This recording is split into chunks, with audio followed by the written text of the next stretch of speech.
Hello my dear family. இன்னைக்கு நம்ம ஒரு நியூ செட் ஆஃப் vocabulary பார்க்க போறோம். Wake up your vocabல எது ரிலேட்டட் ஆனது அப்படினா நம்ம ஒரு ஹோட்டல்ல ரூம் புக் பண்றோம் அப்படினா அந்த ரூம் எப்படி இருக்கு அல்லது ஒரு வீடை வந்து நம்ம எப்படி டிஸ்கிரைப் பண்றது அப்படின்றத இன்னைக்கு லெசன்ல நம்ம பார்க்க போறோம். If you are ready, let's get started.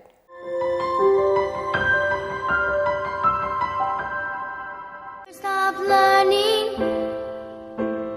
never stop growing, never stop seeking the brightest star. Number 1 in our list is messy. Messy அப்படின்றது நம்ம எப்போ யூஸ் பண்ணுவோம் அப்படின்னா very dirty and unpleasant-ஆ இருக்கும்போது மெஸ்ஸின்னு சொல்லுவோம்.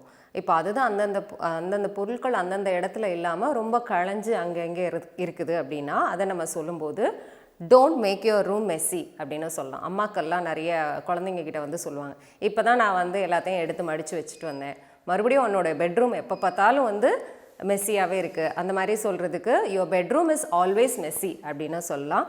Don't make your room messy அப்படின்னு சொல்லலாம்.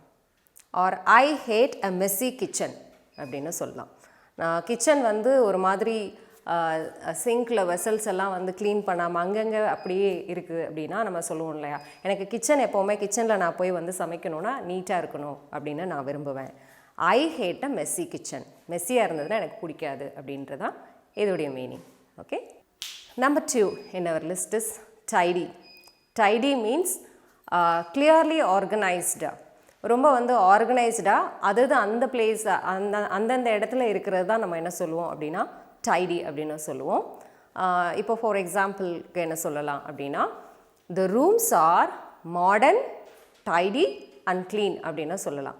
நம்ம ஏதாவது ஒரு ஹோட்டல் பற்றி நம்ம வந்து டிஸ்கிரைப் பண்ணுறோம் அப்படின்னா அந்த ஹோட்டலில் ரூம்ஸ்லாம் எப்படி இருந்தது அப்படின்னு சொல்லி கேட்டால் ரூம்ஸ்லாம் ரொம்ப மாடர்னாக ரொம்ப நீட் அண்ட் டைடியாக இருந்தது அப்படின்னு சொல்லுவோம் இல்லையா. ஸோ அதுதான் இந்த சென்டென்ஸோட meaning. Okay, keep your room neat and tidy அப்படின்னு சொல்லலாம். I always want to keep my room neat and tidy. நான் எப்போவுமே என்னுடைய அறையை வந்து சுத்தமாக ஆர்கனைஸ்டாக வச்சுக்க நான் விரும்புவேன் அப்படின்றதான் இந்த சென்டென்ஸோட meaning. Okay, number 3 in our list is cozy. COZY, cozy அப்படின்னு சொல்லுவோம். இதோட மீனிங் என்ன அப்படின்னா ரொம்ப வார்மாகவும் கம்ஃபர்டபுளாகவும் ரிலாக்ஸ்டாக ஃபீல் பண்ணும்போது நம்ம வந்து இதை யூஸ் பண்ணிக்கலாம். இப்போ ஃபார் எக்ஸாம்பிளுக்கு this blanket will help you feel Kousi அப்படின்னு சொல்லலாம். This blanket will help you feel Kousi. இந்த பிளாங்கெட் நீங்கள் போத்திக்கிட்டீங்க அப்படின்னா உங்களுக்கு வந்து ரொம்ப வார்மாகவும் கம்ஃபர்டபுளாகவும் இருக்கும் அப்படின்றதான் இந்த சென்டென்ஸோட meaning. And you can also say we live in a cozy single bedroom apartment அப்படின்னு சொல்லலாம். இங்கே இதோடைய மீனிங் வந்து நாங்கள் ஒரு சிங்கிள் பெட்ரூம் அப்பார்ட்மெண்ட்டில் ரொம்ப கவுசியாக அதாவது வந்து வார்ம் அண்ட் கம்ஃபர்டபுளாக இருக்கக்கூடிய ஒரு ஃப்ளாட்டில் நாங்கள் வசிக்கிறோம் அப்படின்றதான் இந்த சென்டென்ஸோட meaning. Okay, number 4 in our list is draughty. Draughty அப்படின்னு சொல்லுவோம். இந்த draughty அப்படின்றது அப்படியே எக்ஸாக்ட்லி இதுக்கு ஆப்போசிட்டாக நம்ம சொல்கிறது.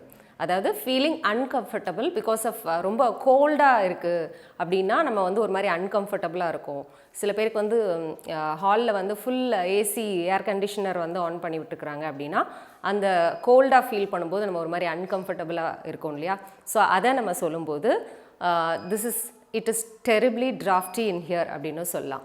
Because all the windows are open அப்படின்னு சொல்லலாம். ஹவு டு யூ ஃபீல் அப்படின்னு சொல்லி கேட்டால் it's terribly draughty in here because all the windows are open அப்படின்னு சொல்லலாம். எல்லா ஜன்னலும் ஓப்பனில் இருக்குது. ஸோ இங்கே பயங்கர குளிராகவும் ஒரு மாதிரி அன்கம்ஃபர்டபுளாகவும் இருக்குது அப்படின்றதான் இந்த சென்டென்ஸோட meaning. Okay, the last and final one is cramped. Cramped அப்படின்னா இதோட மீனிங் வந்து which is not having enough space or not having enough time அப்படின்றதான் இந்த crampedோட மீனிங். எனக்கு போதுமான நேரம் இல்லை அப்படின்றதுக்கோ அல்லது வந்து போதுமான இடம் இல்லாமல் ரொம்ப ஒரு மாதிரி குறுகலாக கிராம்ப்டாக இருக்குது அப்படின்னு சொல்லுவாங்க இல்லையா, அதுக்கு யூஸ் பண்ணலாம். நீங்கள் தமிழில் பேசும்போதே கூட அந்த ஸ்ட்ரீட் வந்து ரொம்ப குறுகலாக இருந்தது, எங்களால் வந்து வெஹிக்கிள்ஸ் எதுவும் அங்கே பார்க் பண்ண முடியலை, ஸோ இப்படியெல்லாம் சொல்லுவோம் இல்லையா. அதுக்கு சொல்லும்போது நம்ம எப்படி சொல்லலாம் அப்படின்னா that street was very small and cramped, we couldn't park our vehicles அப்படின்னு சொல்லலாம். That street was very small and cramped, we couldn't park our vehicles அப்படின்னு சொல்லலாம். அதே மாதிரி not having enough time அப்படின்றதுக்கும் நம்ம வந்து cramped சொல்லலாம். I actually had a very cramped schedule yesterday அப்படின்னு சொல்லலாம்.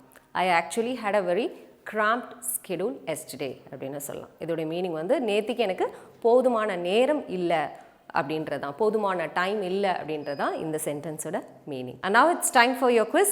இப்போது இன்றைக்கி உங்களுக்கான quiz என்ன அப்படின்னா இன்டோர் ஸ்விம்மிங் பூல் அப்படின்னு சொல்லுவோம்ல. ஸ்விம்மிங் பூல் அப்படின்றது நம்ம அவுட்டோரில் இருந்ததுன்னா பூல் ஸ்விம்மிங் பூல் அப்படின்னு சொல்லுவோம். இதுவே வந்து இன்டோர் வீட்டுக்குள்ளேயோ மாடியிலையோ இருக்குது இல்லையா. ஸோ அதை இங்கிலீஷில் எப்படி சொல்கிறது அப்படின்றத காமெண்ட்டில் லீவ் பண்ணுங்கள். I'll go and check it.